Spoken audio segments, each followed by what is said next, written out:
ਮਸਲਾ ਹੈਗਾ ਗੁੱਸਾ, ਹਰ ਬੰਦੇ ਨੂੰ ਕਹਿੰਦਾ ਹੈ। ਹਾਂ, ਤੇ ਇਹਦੇ ਕੀ ਮੈਡੀਕਲੀ ਤੌਰ ਤੇ ਸਾਈਡ ਇਫੈਕਟ ਹੋ ਸਕਦੇ ਨੇ?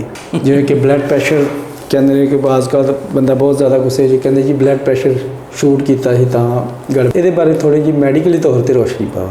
ਮੈਂ ਹੈ ਤਾਂ ਜਨਰਲ ਸਰਜਨ, ਮੇਰਾ ਤਾਂ ਡੋਮੇਨ ਨਹੀਂ ਹੈਗਾ, लेकिन पहली गल तो है कि वो जो हुक्म है हदीस मुबारक है या कि गुस्सा हराम है।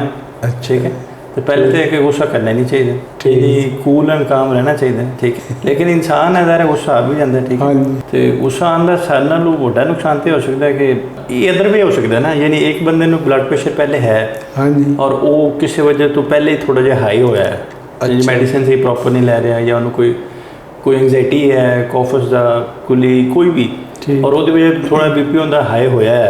हुण उन्हें कोई होर ऐसी चीज़ देखी जिहड़ी उन्होंने होर तंग कर रही, तो उन्होंने गुस्सा वो बीपी होर शूट हो जाएगा। यानी ब्लड प्रेशर का जिहड़ा तलक है वो मैडिसिन लैन दे नाल वो इमोशन दे नाल भी है।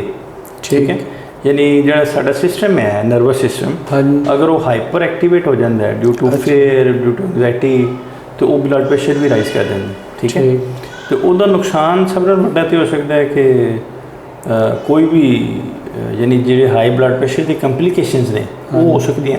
ठीक, दिमाग की शरेआन फट सकती, हार्ट अटैक हो सकता है।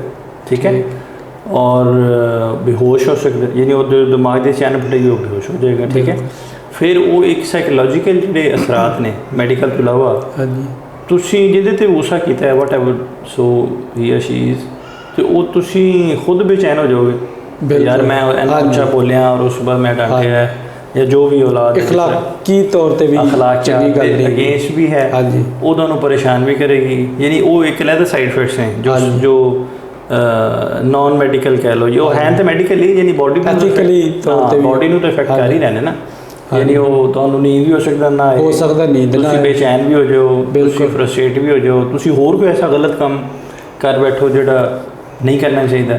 ठीक है, यानी कोई ऑकवर्ड मूवमेंट, कोई ऑकवर्ड एक्शन, ठीक है, कुछ भी हो सकता, तो वो सारे बेसिकली मैडिकल दे ही साइड इफेक्ट्स ने। मैं जब सुनिया है और वो मेरा ख्याल है इफेक्टिव है कि जो गुस्सा आया तो तुसी अगर खड़े हो तो तुसी बैठ जाओ। अच्छा, ये एक रेमेडी है। ठीक है, अच्छा, और दूसरा कंट्रोल करने दी गुस्सा यानी उहदे नाल वो एक सिस्टम है। अच्छा, कि वो तुसी पूछा बेहतर हो जाएगा। ठीक है, पानी पीना भी कहते हैं, पानी पीने का भी है ज़ाहिर, वो ठंडी चीज़ और इस तरह। फिर है कि अगर तुम बैठे हो तो लेट जाओ।